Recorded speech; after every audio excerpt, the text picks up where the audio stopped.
Imagine being unable to speak due to voice abnormalities or medical procedures. Communication becomes a challenge, isolating individuals from the world around them. But what if there was a solution? Enter the innovative work of researchers at UCLA.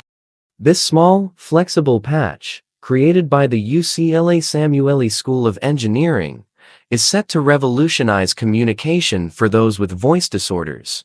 Using advanced machine learning algorithms, these electrical signals are then converted into speech impulses.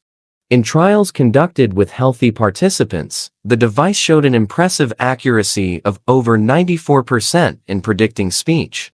With its compact size and lightweight design, this device offers convenience and comfort for users. Published in the prestigious journal Nature Communications, this groundbreaking research paves the way for future advancements in assistive technology. As the team at UCLA continues to refine and expand the device's capabilities, the future looks brighter for those with voice disorders. Stay tuned for more updates on this incredible innovation.